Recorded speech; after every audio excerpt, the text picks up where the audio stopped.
Hello, how are you today? It's great to have you here. If we don't know each other, my name is Damaris, and in this channel I share different things that can be useful for you if you are going through some sort of a crisis. So if you're experiencing some confusion, some internal disruption, basically whenever something has caused movement in you.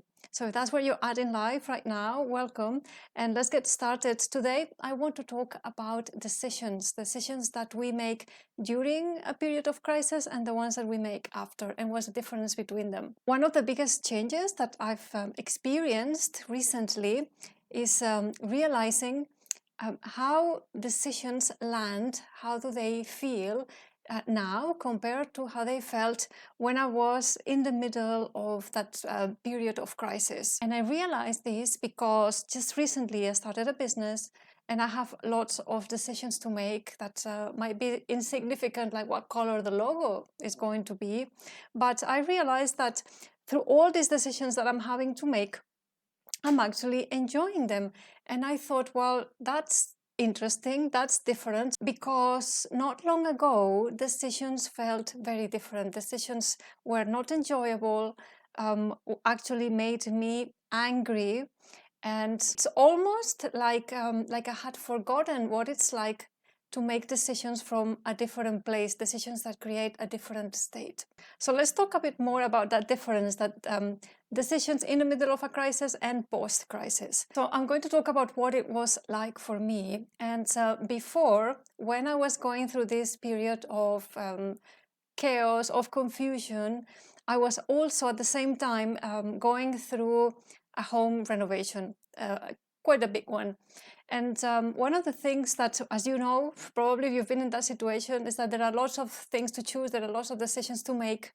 And I remember that at the time he was my husband, and he got really angry with me because of how I was reacting to all those decisions that I had to make related to the renovation. And I can understand in a way that he got a bit pissed off, because it's not really normal that when you're making decisions for your home, to react in a way as if they were an annoyance, to get angry. It should be actually something enjoyable. For example, that you're getting to choose the tiles in your bathroom, or what color you want the floors to be, right? So this should be really enjoyable. And for me, it was not. It was the opposite.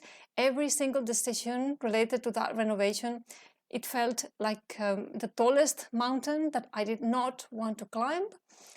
Like I said, it made me angry having to choose, and I hated every single one of those decisions. Why? Because that house never felt like my home, and that life that I was living at that point, it didn't feel like my life. I want to say that this was not only with big decisions, like anything related to home renovation, but even the small ones, like for example, what should I eat today, or what should I cook today?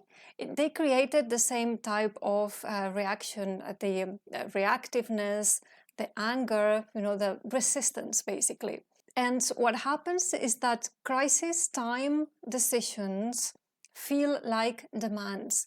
And when we're going through this period of transformation, of crisis, of change, we usually come from a place where we've been handling lots of demands, and we're at a very fragile point. So anything that feels like a demand is going to trigger a kind of an unpleasant reaction. Crisis time decisions feel like there's no joy in them, feel like there's no ownership in them.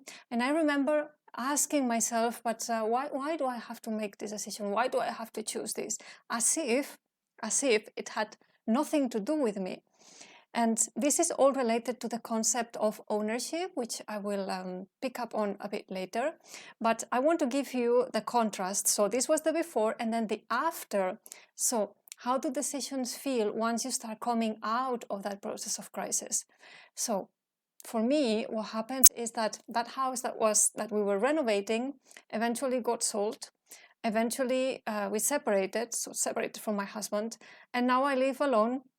Now I'm renting an apartment, and I remember one of the first things that really struck me when I moved in was that I became a bit obsessed with decorating the apartment, even though it was not mine, but any small change, any small upgrade, any small addition that I could make to this apartment, it was a big deal for me. So I had to decide, okay, what plants do I want to have in here, or what color do I want the curtains to be? And I found that I was enjoying those decisions, which was a big change for me. And like I mentioned at the beginning, I've recently started a business, so I'm having to decide pretty much everything about it. So from what color the logo is going to be, to how often do I want to send emails, to how do I want to end those emails. And I'm loving every single one of those decisions because they really feel mine to make. So decisions post-crisis, they feel the complete opposite. They feel enjoyable, they feel exciting, and you love making them. They feel like, in a way, they are building you from the inside. Decisions post-crisis, they come with a lot of joy. You have this very strong sense of, yes, this is mine to make. And this is versus decisions during a crisis, which feel often like betrayal. Why a betrayal? Because those decisions, we feel like we don't want to make them, we feel like they're not ours, and then we have a bit of a conflict because we say, well, but it's my life, I've chosen this life. But the problem is that we are so disconnected from the truest version of ourselves that the decisions that we are making during this time are made often from compromise, are made from fear, are made from maybe avoiding an outcome. So we decide something because, oh, yeah, otherwise something will happen and we don't want that to happen. And so it's a betrayal because we realize that, okay, this is not the life that I wanted, but I chose it. I keep making decisions that reaffirm it.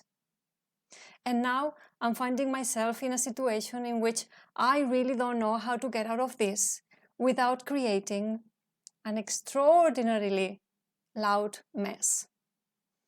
And so we are betraying, with these decisions that we make, we are betraying what we know to be best for us. We are betraying the best version of ourselves, the one that we know we belong to. When we are not in our lives fully, or when our lives are not fully ours, every decision that we make is going to come with friction.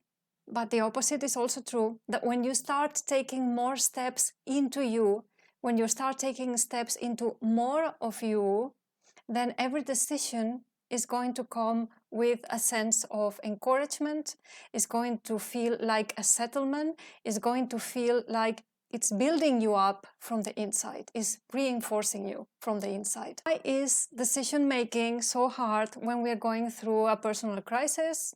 Well, essentially because we have a very weak, if any at all, sense of ownership over our life, over our identity. During these times, our identity is in some sort of a transition, is changing, is not really defined.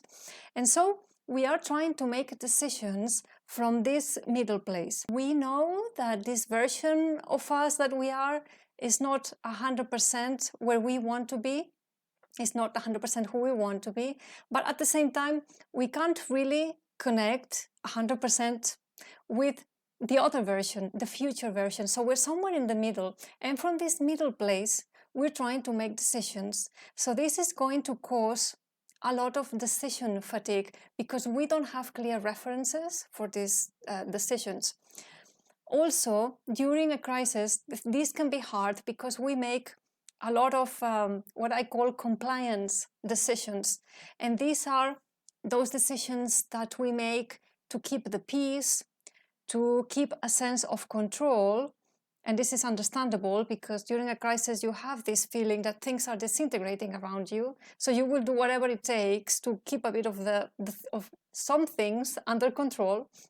Or we make these compliance decisions also to stay afloat.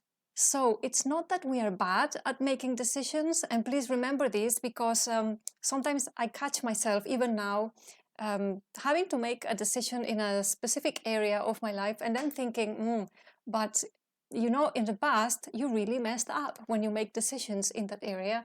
So maybe you're not so good. Maybe you should wait. Maybe you're not so qualified. Maybe this is not for you. These are not helpful thoughts. These are echoes from times when we've been under a lot of stress. So it's not that we're bad at making decisions. It's that sometimes we are so very far from that part of us who would know how to make a decision that feels like ownership.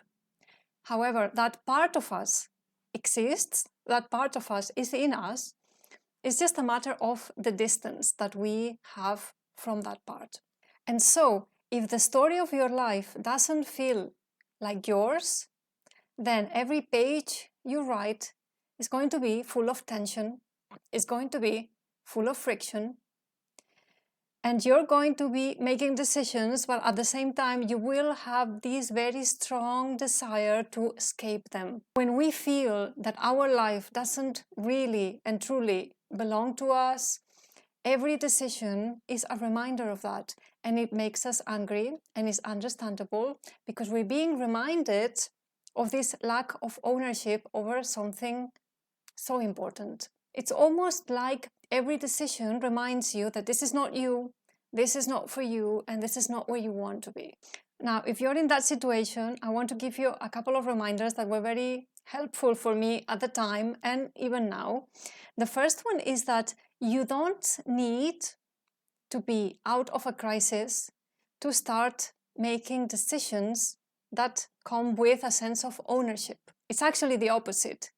If you are going through a personal crisis, this is the perfect time to start practicing the power of making decisions that you really own. Why? Because at this time, usually your levels of energy and your capacity and your environment is going to be such that you're only, and I'm saying only quote unquote, you're only going to be able to make minor decisions for you and by you, and that's perfectly fine, because it's with these minor small decisions that you're going to start shaping the decision-making muscle, the decision-making from ownership muscle. So this is the perfect time because you will not be risking a lot with those decisions, but you will be still gaining confidence, you will be gaining muscle. So don't make this decision practice conditional to the moment when you finally and eventually